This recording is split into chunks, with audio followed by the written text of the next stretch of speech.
Hello दोस्तों, आपका स्वागत है अपने YouTube channel crazy study by Vishal पे। मैं हूं विशाल और आज का हमारा टॉपिक है स्टैटिक बजट 2020 और 21, यानी जो 2020 और 21 में हमारा बजट पेश हुआ था उससे रिलेटेड मोस्ट 20 इंपॉर्टेंट क्वेश्चन जो इस वीडियो में आपको करवाऊंगा।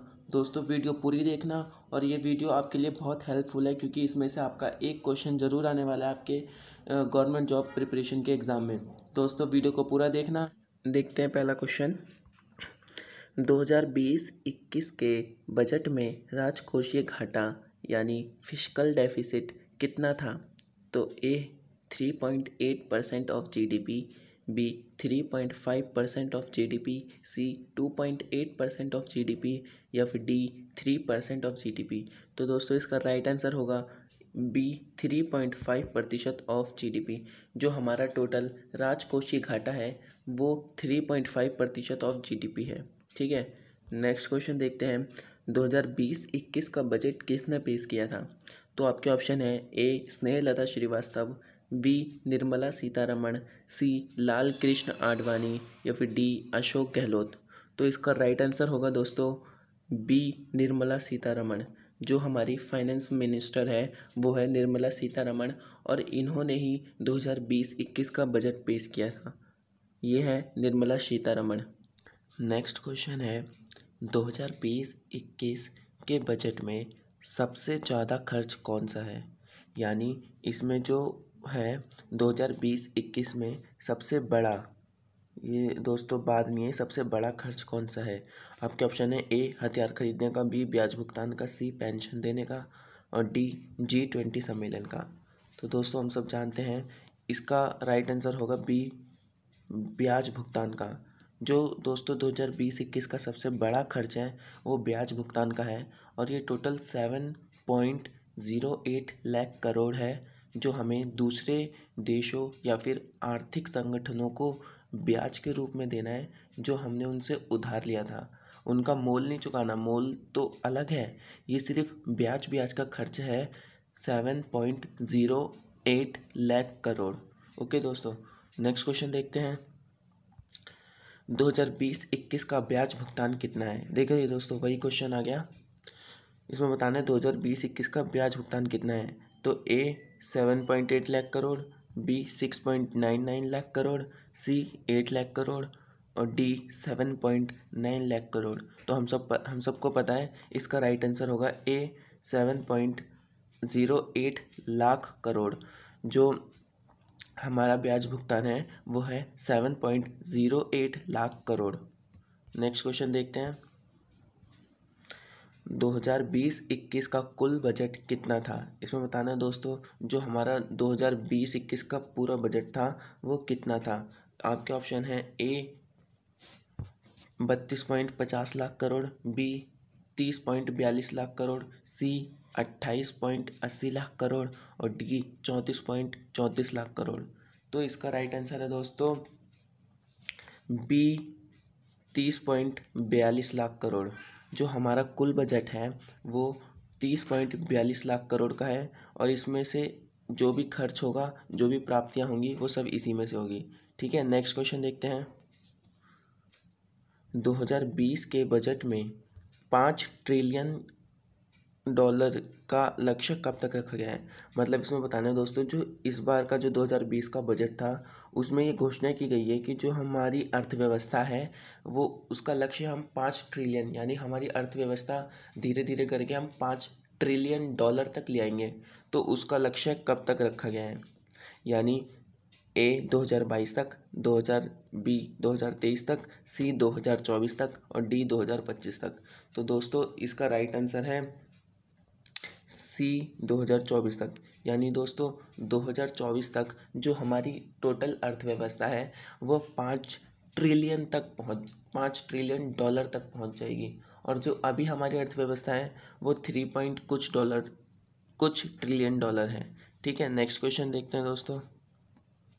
नेक्स्ट क्वेश्चन है दोस्तों 2020-21 के बजट के अनुसार किस शहर में जनजातीय म्यूजियम खोला जाएगा?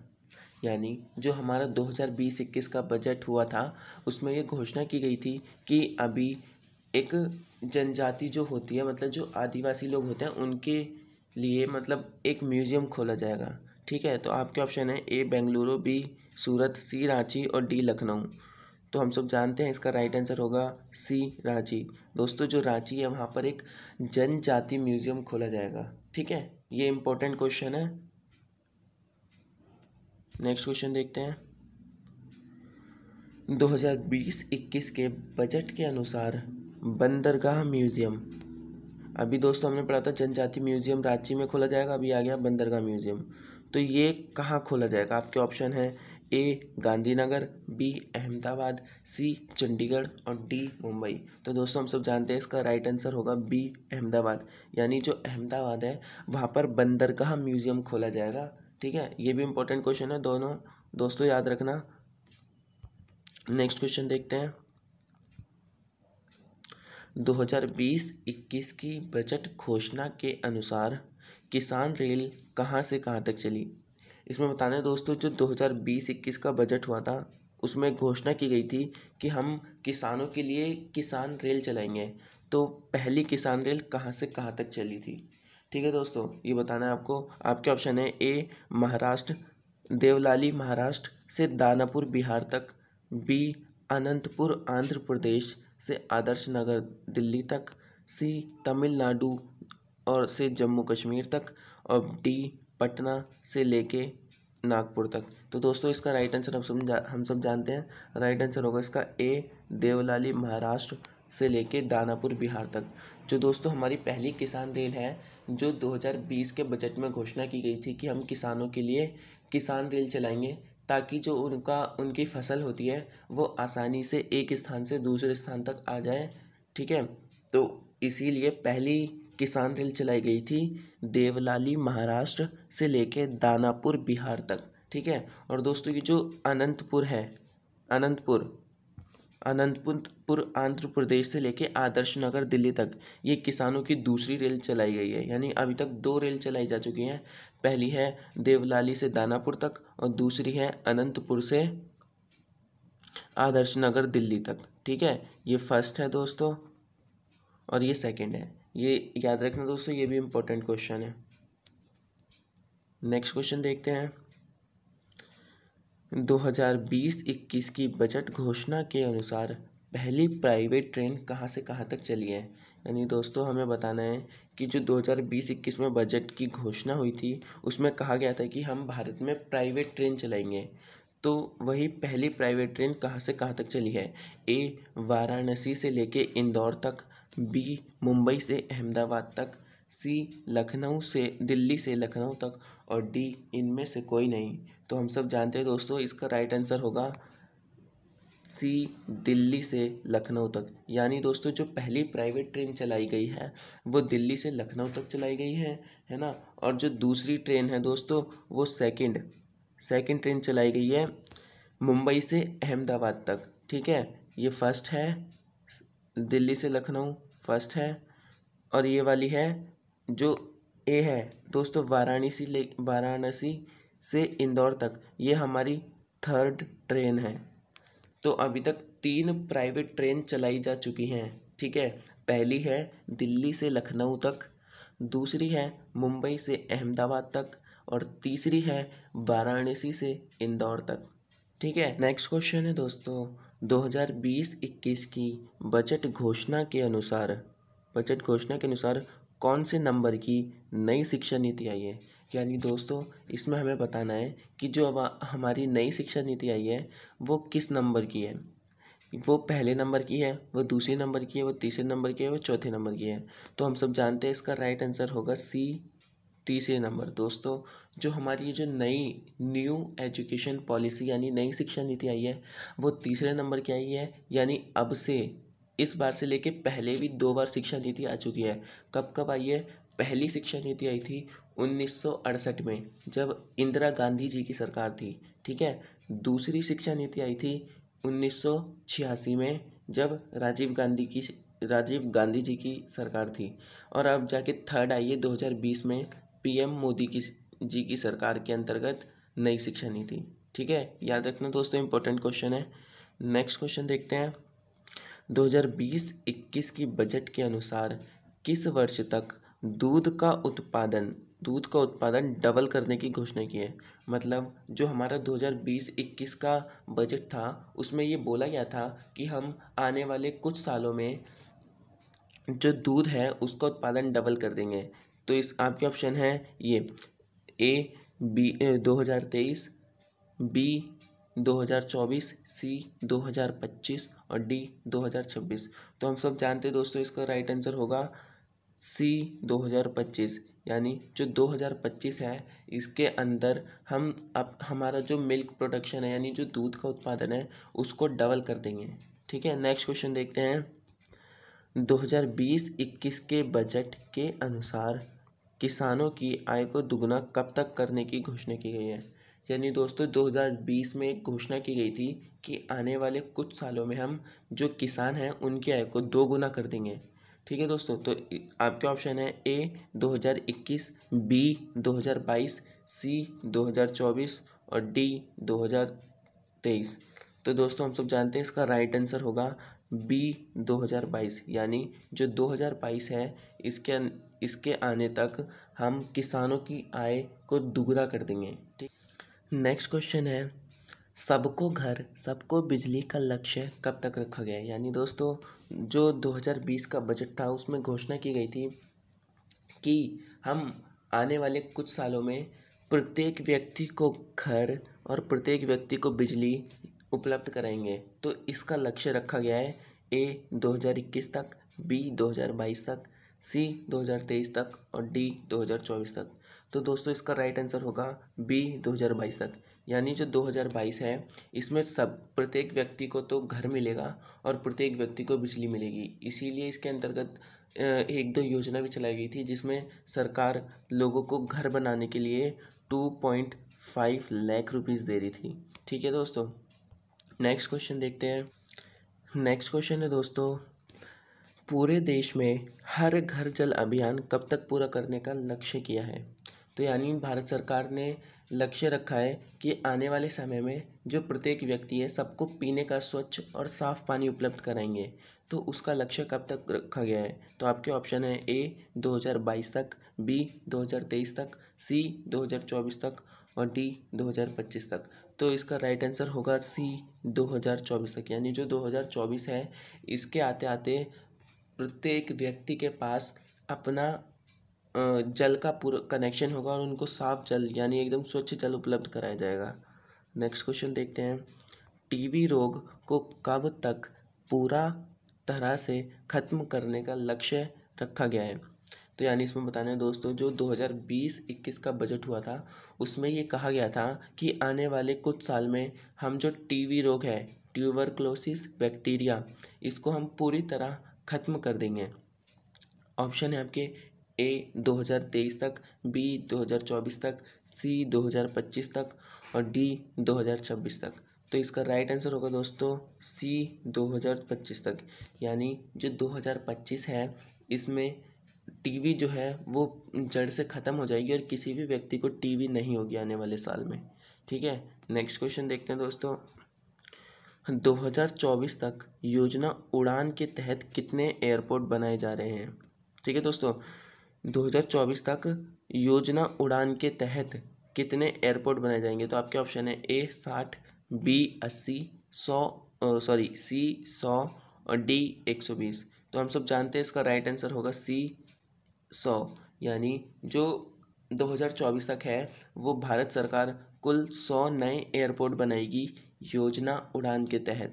ठीक है दोस्तों, नेक्स्ट क्वेश्चन देखते हैं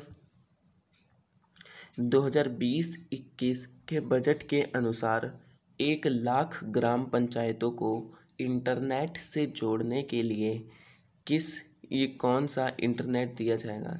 यानी जो हमारी ग्राम पंचायतें हैं टोटल 1 लाख ग्राम पंचायत हैं और इनको इंटरनेट से जोड़ने के लिए कौन सा इंटरनेट दिया जाएगा। ठीक है, आपके ऑप्शन है दोस्तों ए जियो नेट, बी भारत नेट, सी BSL नेट और डी VI नेट। तो हम सब जानते हैं इसका राइट आंसर होगा बी भारत नेट।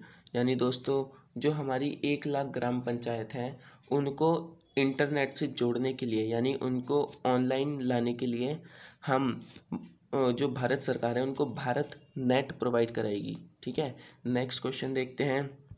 2020-21 की बजट घोषणा के अनुसार कितने किलोमीटर रेलवे लाइन का विद्युतीकरण किया जा रहा है? यानी जो 2020-21 का बजट हुआ था उसमें घोषणा हुई थी कि हम कुछ किलोमीटर जो रेलवे लाइन है उनका विद्युतीकरण कर देंगे, यानी उनको इलेक्ट्रीफाइड कर देंगे। यानी जितनी भी नॉर्मल वो है रेल की पटरियाँ उन पे हम बिजली के खंभे लगा देंगे, यानी वहाँ पे बिजली से चलने वाली ट्रेन चलेगी। तो आपके ऑप्शन है ए 25,000 किलोमीटर, बी 27,000 किलोमीटर, सी 29,000 किलोमीटर और डी 3,000 किलोमीटर। तो दोस्तों हम सब जानते हैं इसका राइट आंसर होगा बी 27,000 किलोमीटर। यानी हमारे देश में जो 27,000 किलोमीटर रेलवे ट्रैक है उसको हम बदल के मतलब उसको मॉडिफाई करके उसको इलेक्ट्रिसिटी से सुचारू कर देंगे, यानी वहाँ पे फिर जो ट्रेन चलेगी वो इलेक्ट्रिसिटी से चलने वाली ट्रेनें चलेंगी। ठीक है, नेक्स्ट क्वेश्चन देखते हैं दोस्तों। नेक्स्ट क्वेश्चन है दोस्तों 2020-21 के बजट के अनुसार कितने सरकारी बैंकों का विलय 4 बड़े बैंकों में किया जाएगा? यानी जो हमारे कुछ छोटे सरकारी बैंक हैं उनको अब जो है 4 बड़े बैंकों में मर्ज कर दिया जाएगा, यानी उन बैंकों को ख़त्म मतलब उन बैंकों को हटा के उनका विलय जो है मतलब उनके जो सारे काम काज हैं वो 4 बड़े बैंकों में कर दिए जाएंगे। आपके ऑप्शन है ए 8, बी 10, सी 12 और डी 14। तो इसका राइट आंसर होगा बी 10, यानी जो 10 सरकारी छोटे बैंक हैं उनका विलय 4 बड़े बैंकों में कर दिया जाएगा, यानी 4 बड़े बैंकों में उनको मर्ज कर दिया जाएगा 10 छोटे सरकारी बैंकों का। ठीक है, नेक्स्ट क्वेश्चन देखते हैं। 2020 के बजट के अनुसार भारत में कितने विरासत संग्रहालय आर्कियोलॉजिकल साइट खोले जाएंगे? तो यानी दोस्तों इसमें बताना है कि जो 2020 का बजट हुआ था उसके अनुसार कितने आर्कियोलॉजिकल यानी विरासत संग्रहालय खोले जाएंगे। ऑप्शन है ए 3, बी 4, सी 5 और डी 6। तो हम सब जानते हैं इसका राइट आंसर होगा दोस्तों सी 5। यानी 2020 के में बजट हुआ था उसमें घोषणा की गई थी कि भारत में 5 आर्कियोलॉजिकल साइट खोली जाएंगी, विरासत संग्रहालय जो हमारी विरासतें होती हैं उनके संग्रहालय खोले जाएंगे। और दोस्तों ये कौन कौन सी है? पहली है अड़ीचिल्लानपुर तमिलनाडु। ठीक है, अड़ीचल्लनपुर तमिलनाडु में है। एक है हस्तिनापुर उत्तर प्रदेश में। ठीक है दोस्तों, एक है राखीगढ़ी हरियाणा। दोस्तों हम सब जानते हैं जो राखीगढ़ी है वो हमारा सिंधु सभ्यता से रिलेटेड एक स्थल है और ये भारत में सिंधु सभ्यता का सबसे बड़ा स्थल है जिसकी खोज 1961 में सूरज भान ने की थी। ठीक है दोस्तों, सिंधु सभ्यता के ऊपर मैंने वीडियो बना रखी है, आप एक बार प्लीज़ उस वीडियो को जाके देखिए, आपके बहुत सारे कंसेप्ट क्लियर हो जाएंगे और उसमें ऐसे मोस्ट इम्पोर्टेंट क्वेश्चन करवाए गए हैं जो अक्सर क्वेश्चन में रिपीटली पूछे जाते हैं, बार बार पूछे जाते हैं वो क्वेश्चन। ठीक है, नेक्स्ट है शिव सागर जो कि असम में है और है धोलावीरा जो गुजरात में है। दोस्तों धोलावीरा भी आपका इंडस वैली यानी सिंधु सभ्यता से रिलेटेड ही एक स्थल है। ठीक है, नेक्स्ट क्वेश्चन देखते हैं। नेक्स्ट क्वेश्चन है दोस्तों 2020-21 के बजट के अनुसार भारत सरकार कृषि पर कितने रुपए खर्च करेगी? यानी 2020-21 के बजट में घोषणा की थी सरकार ने कि वो इस साल कृषि पर कितने करोड़ रुपए खर्च करेगी। तो आपके ऑप्शन है ए 1.4 लाख करोड़, बी 1.50 लाख करोड़, सी 1.55 लाख करोड़ और डी 1.65 लाख करोड़। तो हम सब जानते हैं इसका जो राइट आंसर है वो है सी 1.55 लाख करोड़। यानी जो भारत सरकार है वो 2020-21 में कृषि पर 1.55 लाख करोड़ रुपए खर्च करेगी। ठीक है, नेक्स्ट क्वेश्चन देखते हैं। दोस्तों क्वेश्चन तो यहीं तक थे। अब कुछ महत्वपूर्ण बजट व्यय हैं जो 2020-21 में सरकार ने कहे हैं। तो दोस्तों ये भी हमारे एग्ज़ाम पॉइंट ऑफ व्यू से काफ़ी इंपॉर्टेंस रखते हैं, तो चलिए इनको भी देख लेते हैं। सबसे पहला है दोस्तों शिक्षा पर व्यय, यानी जो भारत में शिक्षा है यानी 2020-21 के बजट में शिक्षा पर जो कुल व्यय रखा गया है वो 1.55 लाख करोड़ यानी 1.55 लाख करोड़ का रखा गया है। ठीक है, नेक्स्ट है स्वास्थ्य के क्षेत्र में व्यय, यानी जो टोटल स्वास्थ्य का क्षेत्र है उसमें 69,000 करोड़ यानी 69,000 करोड़ जो है वो खर्च किया जाएगा स्वास्थ्य के क्षेत्र में। ठीक है। नेक्स्ट है आयुष्मान भारत के लिए। दोस्तों ये जो आयुष्मान भारत है ये भारत सरकार की योजना है जिसके अंतर्गत व्यक्ति को 5 लाख रुपए का मुफ्त बीमा दिया जाता है। ठीक है। तो इसके अंतर्गत दोस्तों टोटल 64,000 करोड़ यानी 64,000 करोड़ रुपए खर्च किए जाएंगे। नेक्स्ट क्वेश्चन है प्रदूषण कम करने के लिए, यानी जो पॉल्यूशन हो जाता है उसको कम करने के लिए कितना व्यय किया जाएगा। तो इसका राइट आंसर होगा 44,000 करोड़। ठीक है। जो हमारा पॉल्यूशन हो जाता है हर साल उसको कम करने के लिए दोस्तों सरकार 44,000 करोड़ रुपए खर्च करती है। नेक्स्ट है नमामि गंगे के लिए कितना व्यय किएगी, यानी जो गंगा जी को साफ़ किया जाता है, यानी जो गंगा है उसकी सफाई और स्वच्छ रखने के लिए कितना करोड़ खर्च करती है। तो टोटल दोस्तों उसको साफ़ रखने के लिए भारत सरकार 800 करोड़ रुपए खर्च करेगी इस साल। नेक्स्ट क्वेश्चन है मिड डे मील के लिए टोटल कितना व्यय करेगी, यानी जो हमें स्कूलों में खाना मिलता है उसमें सरकार इस साल कितना व्यय करेगी। तो 11,000 करोड़ सरकार मिड डे मील के लिए व्यय करेगी इस साल। नेक्स्ट है स्वच्छ भारत मिशन के लिए सरकार कितना खर्च करेगी। तो हम सब जानते हैं जो स्वच्छ भारत मिशन है उसके लिए सरकार 12,300 करोड़ रुपए खर्च करेगी। नेक्स्ट है पेंशन के लिए सरकार कितना व्यय करेगी, यानी जो 2020-21 का बजट है उसमें जो पेंशन यानी जो बुजुर्ग अवस्था में या फिर अन्य उसमें पेंशन मिलती है तो वो कितनी मिलेगी। तो वो है 2.10 लाख करोड़। ठीक है। नेक्स्ट है G20 सम्मेलन के लिए व्यय कितना करेगी, यानी दोस्तों 2022 में भारत में एक सम्मेलन होना है जिसको कहते हैं G20। G20 का मतलब ग्रुप ऑफ 20 कंट्रीज़। ये 20 कंट्री का ग्रुप है, यानी 20 देशों का समूह है जो कुछ आर्थिक मामलों से संबंधित काम करती है और इसमें दोस्तों 100 करोड़ रुपए खर्च किए जाएंगे जो G20 का सम्मेलन होगा। नेक्स्ट है दोस्तों बैंकों के लिए व्यय, यानी जो हमारे बैंक हैं उनमें सरकार कितना व्यय करेगी। तो दोस्तों बैंकों में सरकार 3.5 लाख करोड़ करेगी। ठीक है। आज की वीडियो को दोस्तों यहीं तक रखते हैं, मिलते हैं नेक्स्ट वीडियो में। और दोस्तों अगर आप हमारे चैनल पर नए हैं तो चैनल को सब्सक्राइब करें, वीडियो को लाइक करें, शेयर करें और वीडियो पे कमेंट करें कि आपको कैसी लगी। और दोस्तों अब जो मैं आपको कंटेंट प्रोवाइड कराऊंगा ना वो बहुत अच्छा कंटेंट होगा। ऐसे नहीं है कि छोटे मोटे क्वेश्चन लिए जाएंगे, ऐसे क्वेश्चन लिए जाएंगे जो बार बार एग्ज़ाम में पूछे जाते हैं और वही कंटिन्यूसली आते रहते हैं। तो